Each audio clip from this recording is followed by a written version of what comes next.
अस्सलाम वालेकुम। My registration number is 20TE23। Lab task 6 जो है वो हमारे पास क्या है कि हमने इसमें डिस्क्रीट फोरियर ट्रांसफॉर्म और फास्ट फोरियर ट्रांसफॉर्म दोनों को रिप्रेजेंट करना है। डिस्क्रीट टाइम डिजिटल सिग्नल्स को हम फ्रीक्वेंसी डोमेन में कन्वर्ट करते हैं फास्ट फोरियर ट्रांसफॉर्म के थ्रू। इसमें हमारे पास सबसे पहले क्या है कि decimation in frequency method. Decimation frequency method के लिए हमारे पास ये फार्मूला यूज़ किया हुआ है। इसके बाद ये सब फार्मूलाज हैं, इनको किस तरीके से कन्वर्ट करना है। और ये हमारे पास एक डायग्राम है जिसमें हमारे पास 8 बिट्स हैं। 0 to 6 जो है ये 0 to 4 फर्स्ट वाला जो है वो इवन पार्ट है और जो नेक्स्ट है वो हमारे पास ऑड पार्ट है। इसमें हम क्या करते हैं कि डेसिमेशन फैक्टर यूज़ करते हैं। डेसिमेशन फैक्टर क्या होता है, वो हमारे पास रिप्रेजेंट करता है ratio of input rate to ratio of output rate, और इसको हम एम सिंबल से रिप्रेजेंट करते हैं। तो लैब टास्क 1 में वो कहते हैं कि हमने क्या करना है, एक मैटलैब प्रोग्राम लिखना है जो कि अबव गिवन डेसिमेशन है उसके अकॉर्डिंग हो, और हमने क्या करना है कि प्रोग्राम को हम डिवाइड करना है। जो हमारा गिवन सिग्नल होगा उसको इवन ऑड पार्ट्स में डिवाइड करना है। उसके बाद हमें उसका DFT कैलकुलेट करना है फॉर इवन ऑड दोनों के लिए सेपरेटली। इसके बाद दोनों को मर्ज करना है ये फार्मूला यूज़ करके कोड के अंदर, जिसमें हमारे पास G ऑफ X जो है हमारे पास DFT का इवन पार्ट और H ऑफ X जो है हमारे पास वो DFT का ऑड पार्ट है। अब जो है मैंने इसमें क्या किया है, जो अपना कोड जनरेट किया है उसमें मेरे पास जो गिवन सिग्नल है वो है 1 to 8, और उसमें डेसिमेशन फैक्टर आ गया है m is equals to 2। Decimation factor वही है जो इनपुट और आउटपुट रेट को डिवाइड करने से आया है, उन दोनों की रेशो लेने से आया है। तो मेरे पास ये डेसिमेशन फैक्टर आ गया है। इसके बाद मैंने क्या किया है कि दोनों सिग्नल के इवन और ऑड पार्ट को दोनों को डिवाइड कर दिया। एक्स ऑफ ई जो है वो इवन को शो कर रहा है और एक्स ऑफ ओ जो है वो ऑड पार्ट को शो कर रहा है। अब मैंने क्या किया है कि इनका DFT कैलकुलेट करने के लिए मैंने दोनों को सेपरेटली लिख लिया है। NE is equals to length of XE and NO is equals to length of XO। Means N जो है वो दोनों इवन ऑड की लेंथ को शो कर रहा है और G जो है वो इवन ऑड की FFT को शो कर रहा है फास्ट फोरियर ट्रांसफॉर्म को। अगेन हमने क्या किया, दोनों की लेंथ्स और उसको मर्ज कर दिया है। तो मर्ज करने के बाद क्या होगा, हमने फार्मूला यूज़ किया मर्ज करने के लिए, जो हमारे पास लैब टास्क में गिवन फार्मूला था उसको हमने यूज़ किया है। N जो है वो लेंथ को शो कर रहा है और X जो है हमारे पास जीरोस को शो कर रहा है और K हमारे पास 0 to N तक लेंथ है। अब हमने क्या करना है, अपने ओरिजिनल सिग्नल को डिस्प्ले करना है जो कि X सिग्नल था। फिर हमने डेसिमेटेड सिग्नल को रिप्रेजेंट करना है जो कि M से डिनोट हो रहा था। इसके बाद हमने अपने रिकन्स्ट्रक्टेड सिग्नल जो कि FFT IFFT inverse of FFT जो आता है हमने उसको डिस्प्ले करना है। तो जब हम इसको रन करेंगे तो हमारे पास कुछ इस तरह से सिग्नल आएगा। ओरिजिनल सिग्नल हमारे पास ये है, डेसिमेटेड सिग्नल जो हमारे पास सारा ऑड पार्ट आ गया। इसके बाद रिकन्स्ट्रक्टेड सिग्नल आया है जिसमें हमारे पास कॉलम 1 through 7 जो है वो सारी ये वैल्यूज़ हैं, और इसके बाद कॉलम 8 के लिए 8 to 0 this। इसके बाद हमारे पास जो लैब टास्क 2 है वो क्या है, जितने भी हमारे पास ये सिग्नल्स गिवन है हमने क्या करना है, इनको चेक करना है, इनकी सिमेट्री इन फ्रीक्वेंसी रिप्रेजेंटेशन में फाइंड करनी है। इसके बाद इनका DFT कैलकुलेट करना है। इसके लिए जो कोड यूज़ किया है वो है, इसमें गिवन सिग्नल था 2424, तो इसका डेसिमेशन फैक्टर हमारे पास आ गया 2। अब क्या है, हमने इन दोनों को इवन ऑड में डिवाइड कर दिया। X ऑफ E जो है वो इवन को शो कर रहा है, X ऑफ O जो है हमारे पास ऑड को शो कर रहा है। इसके बाद हमने क्या किया, इसका सिमिलरली पिछले की तरह हमने इसका DFT कैलकुलेट करना है। DFT के लिए हम इसकी लेंथ इवन ऑड की अलग से डिफाइन करेंगे और FFT इसकी इवन ऑड की अलग से डिफाइन करेंगे। इसके बाद दोनों को मर्ज कर देंगे मर्जिंग फार्मूला यूज़ करके। इसके बाद हमने ओरिजिनल सिग्नल को डिस्प्ले करना है और उसके बाद हमने डेसिमेटेड सिग्नल को शो करना है। इसके बाद हमारे पास क्या है कि हमने DFTs को कंपेयर भी करना है। जो हमारे पास DFTs आएंगी हमने X ऑफ 1 की DFT को डिस्प्ले करना है। फिर हमने DFT का X ऑफ 1 का डेसिमेटेड सिग्नल भी डिस्प्ले करना है, इन दोनों को आपस में कंपेयर करना है। तो जब हम इसको रन करेंगे तो इसका कंपैरिजन क्या आएगा, ये हमारे पास ओरिजिनल सिग्नल था 1 to 8, सॉरी टास्क नंबर 2 में ये हमारे पास ओरिजिनल सिग्नल था 2424 और हमारे पास जो डेसिमेटेड सिग्नल आया वो 3333 आ गया। तो X ऑफ 1 का जो DFT है हमारे पास 12 0 -4 0 है, और DFT of decimated X of 1 का जो है वो फर्स्ट पार्ट से 12 कॉन्स्टेंट रहा है, बाकी सारे 0 हो गए हैं। नेक्स्ट है टास्क नंबर 3। इसमें हमने क्या करना है, जो हमारे पास प्रोग्राम टास्क 1 में दिया हुआ था ना, उसी को हमने यूज़ करना है जो हमारे पास अभी गिवन सिग्नल्स हैं। पहले हमें सिर्फ एक सिग्नल दिया हुआ था, अब हमें 2 सिग्नल दिए हुए, दूसरा वाई सिग्नल दिया हुआ है, और हमने इसको भी चेक करना है।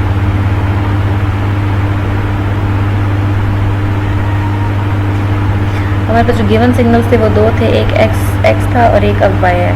इन दोनों का डेसिमेशन फैक्टर निकाला है तो भी हमारे पास 2 आया है। अब हमने क्या करना है, पहले सिग्नल में सिर्फ एक इवन पार्ट था और एक ऑड पार्ट था। अब हमने हमारे पास 2 सिग्नल्स आ गए, तो हमने दोनों के पहले सिग्नल का इवन ऑड है और ये दूसरे सिग्नल का इवन ऑड है, तो हमने इनको इस तरह से रिप्रेजेंट करना है। सिमिलरली इनकी डीएफटी कैलकुलेशन के लिए भी हमने इसकी लेंथ और इसकी एफएफटीज़ को अलग से डिफाइन करना है। तो हमारे पास ये 4 लेंथ और 4 एफएफटीज़ शो हो गए हैं।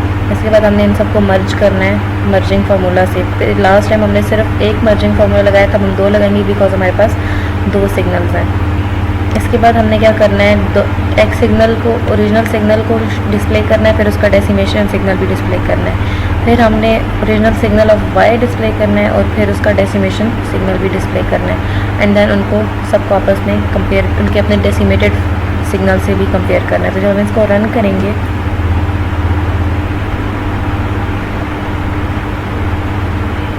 रन करने के बाद हमारे पास ओरिजिनल सिग्नल था, फिर उसका डेसिमेशन सिग्नल आया कॉलम 1 2 3 और कॉलम 8। इसके बाद ओरिजिनल सिग्नल वाई भी हमारे पास डिस्प्ले हुआ और फिर उसका डेसिमेशन सिग्नल भी डिस्प्ले हुआ है। इसके बाद अब हमने डी ऑफ टी और इसका डेसिमेटेड डी ऑफ एक्स दोनों को हमने कंपेयर किया। इसके बाद हमारे पास D of T Y signal भी था और उसका हमने डेसिमेटेड पार्ट भी उससे कंपेयर किया और हमारे पास आउटपुट आ गया।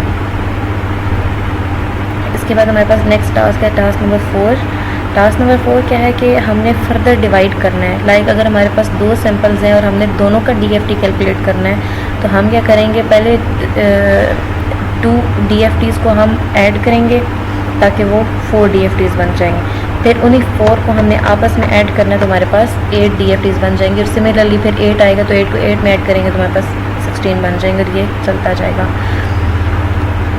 तो इसके लिए हमने क्या किया है, प्रोग्राम लिखना है। हमने MyFFT एक प्रोग्राम बनाना है जिसमें हमारे पास दिया हुआ है 8 बिट्स का, जिसको हमने 2 2 में डिवाइड किया। इनको आपस में ऐड करेंगे तो ये 4 4 बन जाएंगे, फिर इनको आपस में ऐड करेंगे तो 8 8 बन जाएंगे और अप टू सो ऑन चलता जाएगा। इसको हम radix 2 fast Fourier transform algorithm कहते हैं। इसके लिए जो मैंने FFT प्रोग्राम बनाया है वो मेरा है, फंक्शन मैंने लिया है जो कि x जो है MyFFT को शो कर रहा है और ये मेरे पास radix 2 fast Fourier transform algorithm होगा। इसके लिए मैंने लेंथ डिफाइन कर दिया n। अब मैंने क्या किया, n को 1 के इक्वल रखा है और इसको मैंने if n is equals to 1 करके इसको मैंने एंड कर दिया, रिटर्न कर दिया। अगर n 1 के इक्वल आता है तो ठीक है, नहीं आता तो इट विल फर्दर प्रोसीड। इसके बाद क्या है कि मैंने अपने सिग्नल को डिवाइड कर दिया इवन और ऑड पार्ट में, इवन में भी और ऑड पार्ट में भी। अब मैंने इन दोनों के डीएफटीज़ को मैंने मर्ज किया है। इसके बाद मैंने एक ट्विडल कमांड यूज़ की है और यहाँ पे मैंने एक फार्मूला लगाया है ट्विडल वाला, और उसके बाद मैंने अपनी फॉर लूप को एंड कर दिया। इसके बाद टास्क नंबर 4 जो है उसमें फिर मैंने अपना इनपुट सिग्नल भी देना है। इनपुट सिग्नल देने के बाद जो है मैंने उसकी फ्रीक्वेंसी रिप्रेजेंटेशन कैलकुलेट करनी है। उसके लिए मैं x is equals to MyFFT x जो है वो कमांड दूँगी जो कि मैंने अपने MyFFT में यूज़ की है। इसके बाद मैंने x ऑफ मैटलैब, लाइक मैंने इसको अगर कंपेयर करना है मैटलैब फंक्शन से तो मैं इसको x मैटलैब की कमांड दूँगी। इसके बाद मैंने रिजल्ट्स को डिस्प्ले करना है। डिस्प्ले करने के लिए मैं अपना सबसे पहले FFT वाला सिग्नल डिस्प्ले करूँगी, फिर मैं अपना MATLAB of FFT signal display करूँगी। तो जब मैं इसको रन करूँगी तो मेरे पास इस तरह से आउटपुट आ जाएगी,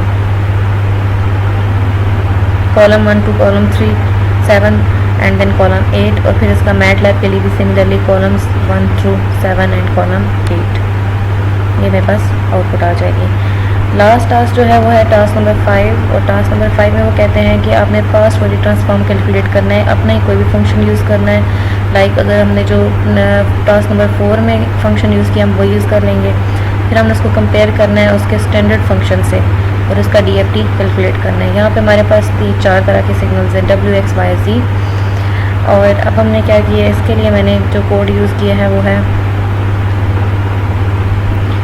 सिग्नल्स को डिफाइन कर दिया सबसे पहले W X Y Z इसके बाद मैंने उनका एफ एफ टी कैलकुलेट किया है, तो सबसे पहले डब्ल्यू का फास्ट फोरियर ट्रांसफॉर्म, फिर एक्स का एफ एफ टी, फिर वाई का एफ एफ टी, फिर जी का एफ एफ टी। इसके बाद मैंने इनके जो है वो एफ एफ टी कैलकुलेट करना है स्टैंडर्ड फंक्शन को यूज़ करके, तो मैंने इसके साथ एफ डब्ल्यू के साथ S T D command use कर दी है स्टैंडर्ड फंक्शंस के लिए। सबके साथ मैं यही यूज़ करूँगी। उसके बाद मेरे पास क्या आ जाएगा, कंपेयर होंगे रिजल्ट्स, और मेरे पास एफ एफ टी के कंपेयर रिजल्ट्स जो हैं वो डिस्प्ले हो जाएंगे। फिर मेरे पास सिग्नल वाई डिस्प्ले होगा, इसके बाद मेरे पास कस्टम फंक्शन डिस्प्ले होगा, फिर स्टैंडर्ड फंक्शन डिस्प्ले होगा। सिमिलरली फिर मैं वाई सिग्नल जी सिग्नल के लिए भी यही करूँगी कि कस्टम फंक्शन और स्टैंडर्ड। मेन हमारा जो मकसद है वो यही है कि हमने कस्टम और स्टैंडर्ड फंक्शंस को डिस्प्ले कराना है। उसको जब मैं रन करूँगी तो मेरे पास क्या आउटपुट आएगी, ये आउटपुट आई है, results of F F T compared with F F T. My F F T को एफ एफ टी से कंपेयर किया था सिग्नल वाई के लिए, कस्टम फंक्शन और स्टैंडर्ड फंक्शन जो है वो ये आ गया है, ये सारा। इसके बाद जो जी है, जी के लिए मेरा कस्टम फंक्शन जो है वो ये सारा आया है। This is all about.